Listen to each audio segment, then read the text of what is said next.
प्रदेश में digital entrepreneurship योजना, इस स्कीम को भी यूपी ने आगे बढ़ाने की दिशा में इस बजट में इस पर कार्य किया है। लेकिन इन सभी पर हमें सफलता तब मिली है जब प्रदेश के अंदर उस प्रकार के वातावरण को बनाने में हमें सफलता प्राप्त हुई। खासतौर पर उसके लिए प्रयास किए गए रूल ऑफ लॉ, यही रियल ग्रोथ है, यही उसकी गारंटी है। यानी rule of law real growth की गारंटी है। हर व्यक्ति सुरक्षा की गारंटी चाहता है और वह गारंटी आज यूपी दे रहा है। सुरक्षा है, स्मार्ट पुलिसिंग है और त्वरित न्याय व्यवस्था। यह नागरिकों को भी और निवेशकों को भी, दोनों को सुरक्षित और एक भरोसेमंद वातावरण देने में एक बड़ी भूमिका का निर्वहन करता है। इससे प्रदेश में एम्प्लॉयमेंट क्रिएट हुआ है दोनों स्तर पर। अब कोई सोच सकता था यूपी में 50 लाख करोड़ रुपए से अधिक का निवेश के प्रस्ताव आएंगे? यूपी का मृतप्राय सा हो गया एमएसएमई सेक्टर फिर से ग्रोथ करके 3 करोड़ से अधिक नौजवानों के लिए नौकरी और रोजगार की संभावनाओं को विकसित करेगा। आज ये यूपी में संभव हो रहा है, आज ये यूपी में दिखाई दे रहा है, यूपी में हुआ है। और उसी दिशा में ये बजट इमर्जिंग टेक्नोलॉजी को फोकस करते हुए आज यहां पे प्रस्तुत किया गया है। अन्नदाता किसान भारत जैसे कृषि प्रधान देश की अर्थव्यवस्था और उसके विकास की धुरी है। हमारा यह मानना है कि अन्नदाता किसान, यह अन्नदाता केवल लाभार्थी नहीं है, यह विकास का भागीदार है। अब अन्नदाता से उसे उद्यमी बनाने की दिशा में नए प्रयास क्या हो सकते हैं, इस दिशा में एक नए प्रयास, इस विकास की यात्रा में प्रदेश का अन्नदाता भी सक्रिय साझेदार बने। इस दिशा से कृषि को इनकम बेस्ड और वैल्यू एडिशन मॉडल के रूप में प्रस्तुत करने के लिए इस बजट में उसका प्रावधान किया गया है। इसके अलावा कृषि विभाग में डीजल पंप सेट को, जो भी प्रदेश के अंदर आपने देखा होगा, हम लोगों ने सिंचाई की क्षमता का विस्तार किया है। 40 लाख के आसपास ट्यूबवेल ऐसे थे जिनमें से 16 लाख ट्यूबवेल जिनका इलेक्ट्रिफिकेशन पहले से था। हमने उन्हें फ्री बिजली की व्यवस्था की, लेकिन 23 लाख ट्यूबवेल्स ऐसे थे जो डीजल से संचालित हो रहे हैं। उन्हें फेज वाइज सोलर के साथ जोड़ने की एक बड़ी स्कीम के लिए हम लोगों ने इस बजट में घोषणा की है। ये सोलर पैनल क्लस्टर रूप में भी और इंडिविजुअल रूप में भी हम उसको आगे बढ़ाएंगे। पीएम कुसुम योजना का लाभ भी उसके साथ जोड़ेंगे और इसके तहत एक बड़ी स्कीम की घोषणा इस बजट में हुई है, जिसमें अनुसूचित जाति, जनजाति, महिला और लघु सीमांत किसानों को 90% अनुदान और अन्य किसानों के लिए 80% किसान, इसमें सब्सिडी की घोषणा हम लोगों ने की है। दूसरा है अंतर्राष्ट्रीय महिला किसान वर्ष 26 के तहत नाबार्ड ने किसान के साथ एफपीओज हेतु भी एक रिवॉल्विंग फंड की व्यवस्था, यानी जो एफपीओज संचालित करते हैं उन एफपीओज के लिए भी उन्हें अतिरिक्त सुविधा और उसको फैसिलिटेट किया जा सके, इस दिशा से भी सरकार ने बजट में घोषणा की है। गन्ना के साथ ही तिलहनी और दलहनी अंतः फसली खेती, यानी अब तक होता क्या, हम एक फसल लेते थे एक समय में, गन्ना के साथ कोई दूसरी फसल नहीं ले पाते थे। इसके साथ भी उस दलहनी और तिलहनी फसलों को बोया जा सकता है, दोनों का लाभ होगा।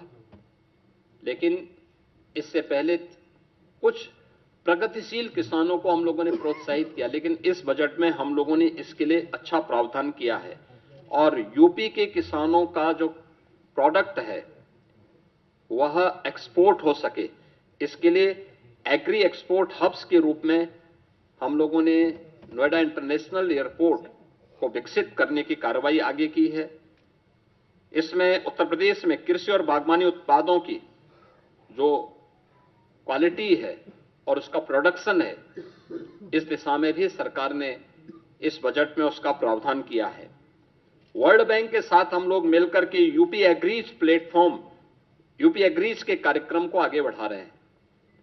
हम लोगों ने इसके विस्तार की व्यवस्था भी की है और इसको एआई टूल्स के साथ जोड़ने की, यानी आर्टिफिशियल इंटेलिजेंस का उपयोग यहां पे कैसे हम कर सकते हैं, इसके बारे में भी एक बड़ी घोषणा इसमें की गई है।